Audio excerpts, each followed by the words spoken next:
Dijawabkan dengan hikamnya Ibn Athaillah As-Sakandari. Baik, bismillah. Qala Imam Ibn Athaillah As-Sakandari rahimahullah ta'ala, nafa'anna Allahu bihi wa bi ulumihi wa bi ulumi masyaikhihi wa talamidati fi daraini amin ila anqal.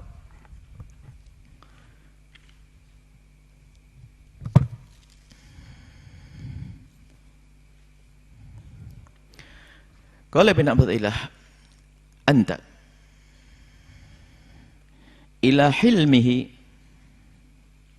idza ata'tahu ahwaju minka ila hilmihi idza asaitahu. Yang tidak faham hikmah ini akan menganggap Ibn Athaillah itu ngelantur, dan ini diucapkan oleh sebagian mereka sampai menggelari hikam Ibn Athaillah As-Sakandari adalah hikam mauhumah, hikam bohongan. Mereka tidak faham. Seperti serigala yang ingin meraih buah anggur, nggak nyampe lalu bilang anggur itu kecut, padahal kalau ngerasain manis. Dia tidak paham berkomentar. Anti tasawuf. Ibn Athaillah seorang murabbi yang sesungguhnya mengerti bagaimana mengangkat. Seseorang akan selalu diangkat, terus diangkat, terus diangkat, terus diangkat sampai usul ila rabbil alamin. Beliau sampaikan anta ila hilmihi idza a'ta'tahu ahwaju minka ila hilmihi idza asaitahu. Kamu lebih memerlukan kasih dan kelembutan Allah di saat engkau melakukan ketaatan. Engkau lebih memerlukan, engkau lebih memerlukan kasih sayang dan kelembutan Allah di saat engkau melakukan ketaatan dibanding kebutuhanmu kepada kasih sayang dan kelembutan Allah di saat engkau melakukan kemaksiatan. Secara zahir orang kan bingung. Semestinya yang sangat perlu kepada kelembutan dan kasih sayang Allah adalah yang bermaksiat. Tapi Ibn Athaillah membalik. Yang melakukan ketaatan ahwaju lebih butuh kepada, lebih memerlukan kepada hilmihi, hilim Allah. Hilim itu tersimpul di dalamnya adalah sifat kasih sayang, kelembutan Allah. Nama hilim, sifat kasih sayang, kelembutan. Kelembutan itu, hilim itu kalau bagi manusia seperti sabar. Artinya enggak menyiksa, enggak menghukum, enggak, itu hilim. Di saat seorang hamba melakukan ketaatan, ternyata di saat seperti itu dia sangat lebih memerlukan kasih sayang lebih dibanding di saat dia melakukan kemaksiatan. Di sana, di bab-bab sebelumnya, Imam Ibn Athaillah As-Sakandari pernah menyebutkan, sebelumnya atau setelahnya, rubba ma'asiyatin, alangkah banyaknya kemaksiatan, aurathat dillan waftiqara khairun minat ta'ati aurathat iftikhara. Alangkah banyaknya kemaksiatan yang menjadikan seorang hamba itu merasa rendah dan perlu kepada Allah lebih bagus daripada ketaatan yang menjadikan seseorang itu sombong, terlena kayak iblis. Membacanya nggak boleh hanya sekedar membaca begitu. Ini adalah dalam tarbiyah, perlu pemahaman. Ulama sudah menjelaskan tentang hikmahnya Ibn Athaillah As-Sakandari. Coba, saat ini kita diajak merenung dengan benar-benar merenung. Di saat engkau melakukan ketaatan, engkau lebih memerlukan kepada hilim Allah, kasih sayang dan kelembutan Allah dibanding di saat engkau melakukan kemaksiatan. Ketaatan, kita membaca ketaatan. Ketaatan itu seperti sholat, ibadah, haji dan semuanya dia. Ketaatan ini kalau dilakukan seorang hamba, semua manusia menyanjung. Semua orang kalau melihat, semua orang, kebanyakan orang, rata-rata orang, jika menemukan seseorang dia adalah ahli sholat, ahli sedekah, ahli membantu orang lain, semua orang sepakat akan menyanjungnya. Tanpa terkecuali. Penjahat pun mau nyanjung kok. Orang nggak benar pun menyanjung, dia dermawan dia. Dia sholat nggak ganggu saya kok. Dia sedekah, dia baik. Jadi kalau kebaikan itu dipandang manusia dengan sanjungan, sementara ketulusan kan hanya pribadi antara kita dengan Allah. Sehingga seorang hamba itu bisa saja di saat melakukan ibadah yang seolah-olah kepada Allah, sebetulnya hatinya penuh harapan sanjungan dari manusia. Dan harapan sanjungan dari manusia semacam ini tidak pernah ada terjadi kepada orang bermaksiat. Karena orang maksiat gak punya kebaikan. Apa yang diharap sanjungan dari? Gak ada orang pengen disanjung karena dia berbuat zina, berbuat curi. Imam Ibn Athaillah As-Sakandari dengan hikmah ini menasihati dua model manusia. Yang pertama, hei ahli taat, waspada. Hei orang bermaksiat, jangan putus asa. Kita punya Tuhan Allah. Hei ahli ibadah, jangan terlena. Bisa saja ibadahmu nggak diterima. Neraka dinyalakan pertama kali untuk tiga model manusia seperti kamu. Siapa dia? Orang ahli Quran. Berbuat bukan karena Allah, tapi karena ingin disanjung sebagai orang alim dan ahli Quran. Orang dermawan yang berbuat baik bukan karena ingin disanjung Allah, tapi ingin disanjung oleh masyarakat yang kalau dia dermawan. Orang yang mati di medan laga, dia bukan karena Allah, akan tapi ingin dianggap sebagai pahlawan jagoan di kampungnya. Masuk neraka, semua kebaikan seperti kau. Ini Ibn Athaillah ingatkan. Maksudnya, hei yang sudah berbuat baik, apalagi yang punya mimbar, wah ini semuanya anjung, wah, matanya tertuju kepadanya dengan sanjungan. Apalagi di saat punya lesan fasih, ilmunya luas, siapa yang tidak menyanjung? Pengagumnya banyak. Mungkin kalau punya YouTube ribuan bahkan jutaan, waduh. Coba, apa yang di hati seorang hamba semacam itu? Oh, naik sudah dadanya, mulai membusung dia. Alim dia, kagumi, omongannya didengar sama orang. Ini kan bentuk ketaatan. Yang ahli ibadah pun semua orang menyanjung baik-baik loh. Ini loh godaannya berat. Dan kerinduan sanjungan dari manusia itu halus sekali, dan semua orang biarpun sudah punya makom tinggi, kadang ada bisikan semacam ini. Biarpun sudah makom wilayah, karena dia manusia yang punya hawa nafsu, bukan malaikat. Dan memang kemenangan seorang manusia adalah di saat dia bisa memerangi hawa nafsunya. Di saat rindu sanjungannya, langsung merendahkan dirinya. Kisah Imam Ghazali rahimahullah yang tidak paham, kisah yang diadakan Imam Ghazali. Ada orang mencaci Imam Ghazali diantaranya dengan sebuah kisah yang didatang oleh Imam Ghazali. Ada seorang yang di kampungnya disanjung-sanjung. Sampai dia itu begitu ketakutan, disanjung dengan segala kebaikan, soleh semuanya, Masya Allah. Karena dia disanjung, nah ini yang selamat dia waspada, dia takut. Dia pengen sanjungan manusia dihapus. Aku pengen bahasanya setelah ini manusia tidak menyanjungku. Aku hanya pengen disanjung oleh Allah. Lalu dia pergi ke hammam. Hammam itu bukan seperti tempat ini. Hammam itu tempat pemandian umum. Di situ banyak orang. Kemudian dia mengambil baju. Secara zahir dia adalah mencuri. Dia mengambil baju biar dilihat sama orang di sana, kemudian ngejar dia, dan baju itu akan dikembalikan. Dia hanya mengambil saja, dan betul kelihatan sama orang. Setelah kelihatan semua dikejar, pencuri dikembalikan. Akhirnya hari itu orang yang dianggap orang baik, dia dianggap sebagai pencuri. Jatuh namanya di hadapan manusia, maka dia tenang di dalam tempat ibadahnya. Alhamdulillah, hari ini sudah tidak ada lagi yang menyanjungku dari bangsa manusia. Aku hanya ingin disanjung oleh Allah. Wah, ini makom berat begini nih. Yang nyuri beneran. Tapi lihat, karena apa? Bagi mereka, bagi orang sudah makom tinggi, sanjungan manusia adalah memberatkan. Dan dia perlu kasih sayang dari Allah. Untuk bisa tulus. Kalau ada, bahkan kadang kesombongan itu mudah subur di saat Allah memberikan kelebihan. Di saat dia bodoh dibilang, wah nggak ngerti apa-apa, itu biasa saja, memang dia ngerti apa-apa. Tapi di saat dia mulai pintar bilang nggak ngerti apa-apa, nggak ngerti apa, saya tahu semuanya. Apalagi dia sudah punya mimbar, ceramahnya hebat misalnya, wah ilmunya, wah disentil sedikit saja ada perendahan langsung seolah orang semacam ini lebih perlu kasih sayang kepada Allah, lebih memerlukan kasih sayang dari Allah dibanding si ahli masjid. Ini kisahnya adalah bukan sesuatu yang akan terjadi. Maksudnya, hei kamu, kalau akan terjadi ya jangan bermaksiat dong. Ini kan kisahnya adalah kebutuhanmu kepada kasih sayang Allah di saat engkau melakukan ketaatan. Ini yang diajak bicara orang yang sudah punya ketaatan dan orang yang punya kemaksiatan. Bukan setelah itu, yuk bermaksiat saja biar aku nanti jadi bersedih, menyesal. Enggak, mati waktu maksiat su'ul khotimah, enggak. Bukan itu artinya.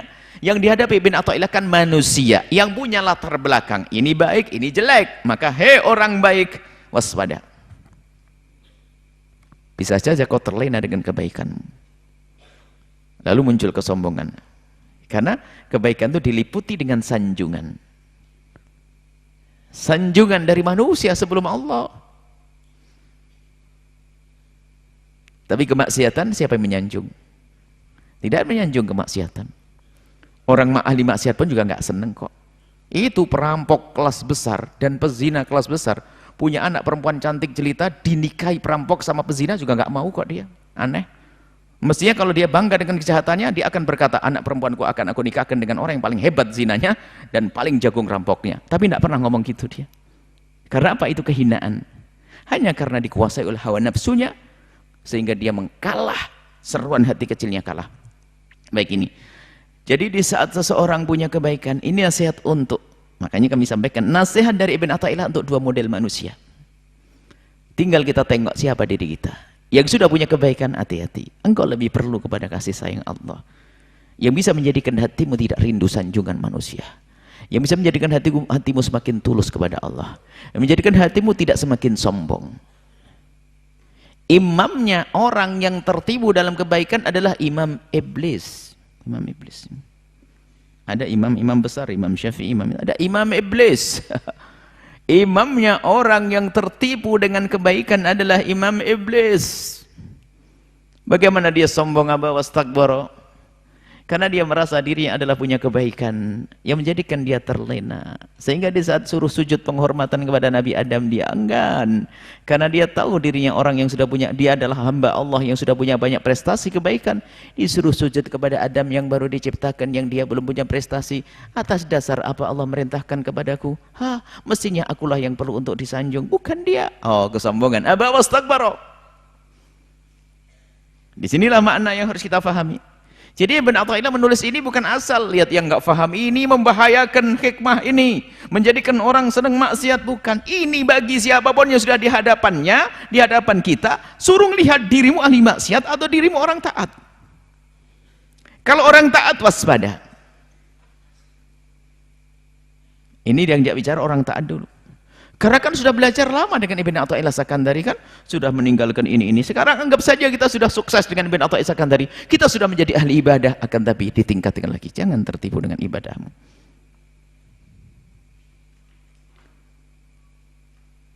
Sehingga kalau orang dengan kebaikan ibadahnya untuk sampai kepada Allah, prosesnya adalah dia membersihkan ibadahnya daripada disanjung manusia, dari riya. Hanya menjadikan karena Allah, hingga sukses nanti, makom tinggi. Tapi dia yang ahli maksiat, wa idza fa'alu fahishatan aw dhalamu anfusahum dzakarullaha wastaghfaru lidzunubihim. Istighfar. Ngarahnya ke satu, dia menyesal. Dia berbuat maksiat, nyesal, sedih. Hei ahli maksiat, ternyata begitu mudah. Engkau untuk sampai kepada maqam mahbubiyah inda rabbil alamin. Tapi ingat, jangan difahami lalu bermaksiat dulu, itu akan kisah bersesok. Dibohongi sama setan, maksiatlah kau yang paling besar, nanti tobatmu gampang biar nangis. Wah, ini bohongi oleh setan. Giliran maksiat mati sengsara lah nanti. Bukan. Hei ahli maksiat, jangan putus asa. Untuk ahli maksiat ternyata begitu mudah untuk sampai kepada Allah.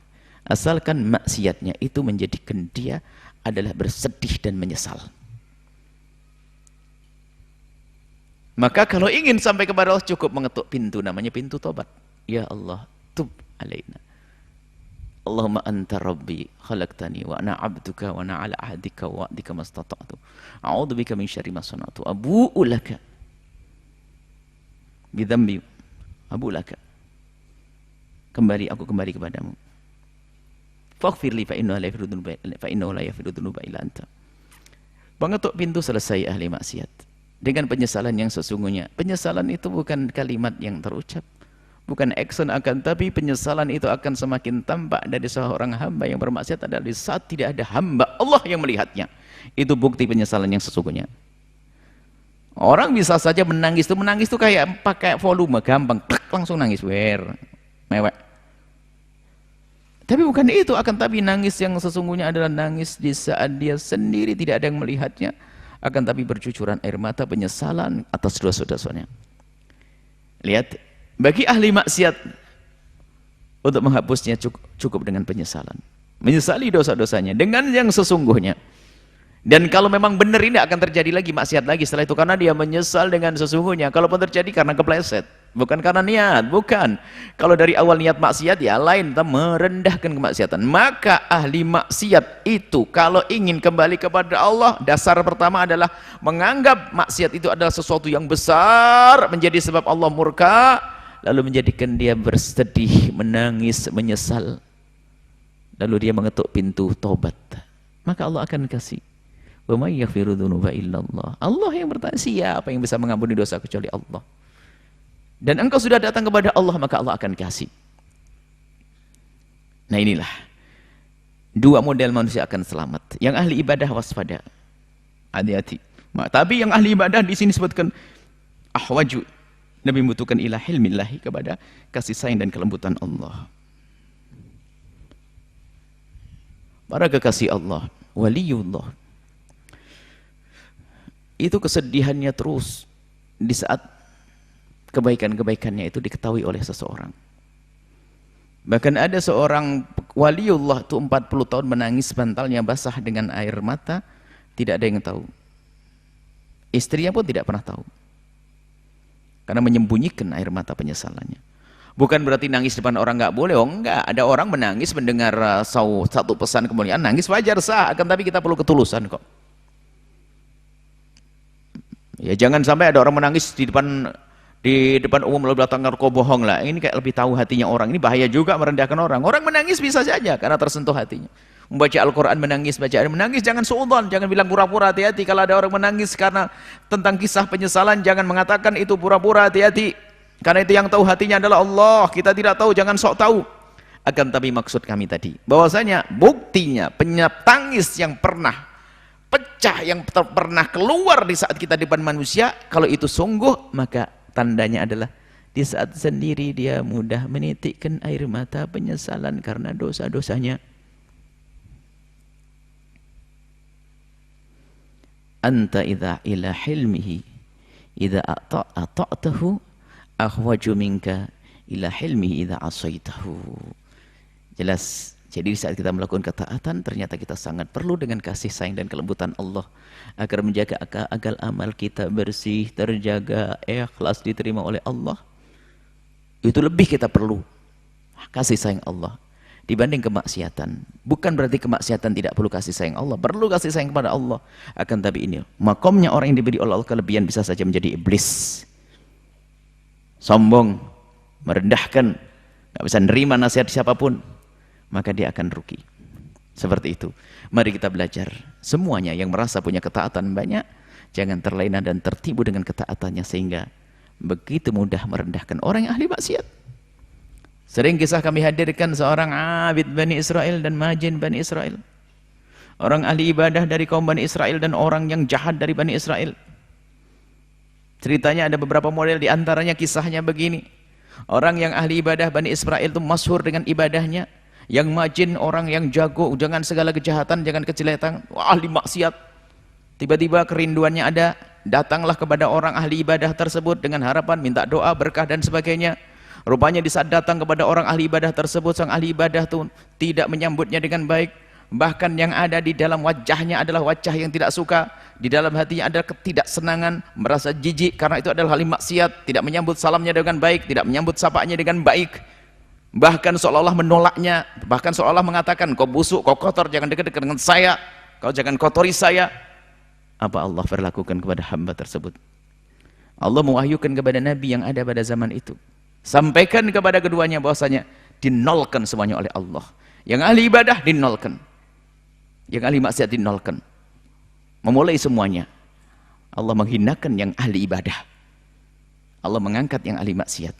Karena apa? Ahli maksiat dengan penuh penyesalan, masih mengagungkan syiar agama, maka kami sampaikan dimanapun berada. Kalau siapapun dari kita, biarpun katanya ahli ibadah, kalau merendahkan dosa, dia akan semakin terjerumus dalam dosa. Ahli ibadah seperti apapun, kalau tidak mengagungkan syiar Allah, dia akan terhinakan. Syiar Allah, Kalau sudah disebut nama Nabi Muhammad, sahabat Nabi, ahli bait, ulama, harus ada kekaguman. Kalau sudah mulai ada perendahan, maka dia akan rendah. Begitu sebaliknya, kalau orang katanya terjerumus dalam kehinaan, kubang kehinaan, akan tapi kalau ternyata di dalam hati masih ada mengagungkan syiar agama Allah, mendengar adzan, tiba-tiba diam dia. Bulan Ramadan kemaksiatannya berhenti. Lihat ulama, hormat, tunggu waktunya. Dia akan menuai satu keberhasilan, yaitu akan diangkat oleh Allah kepada pintu tobat. Makanya jangan merendahkan siapapun. Merendahkan orang menjadikan kita rendah. Tapi kalau orang dalam kerendahan menganggap yang mulia adalah mulia, dia akan terangkat dengan kemuliaan tersebut. Maka mari, kalau kita merasa rendah, dan hendaknya kita merasa rendah, pandang kemuliaan adalah kemuliaan. Rindulah untuk duduk dengan orang-orang soleh, orang-orang alim, orang yang baik, dengan harapan kita akan tertarik. Dan ingat, jika kita melihat orang dalam kehinaan kemaksiatan, jangan sekali-kali rendahkan. Kalau kita merendahkan, kita akan terjun bersama mereka. Tapi kita pandang mereka dengan kasih sayang. Mata kerinduan kepada kebaikan dan mata kasih sayangmu itu yang menjadikan mereka mudah terangkat. Lalu sama-sama mulia, dia mulia, dan kita mendapatkan pahala mengajak kepada kebaikan. Itulah kaidah di dalam kita mengajak dan diajak. Semoga Allah menyelamatkan kita. Yang ahli taat diterima oleh Allah, yang ahli maksiat diampuni oleh Allah, sehingga kita semua sampai kepada Allah Subhanahu wa taala. Wallahu a'lam bissawab.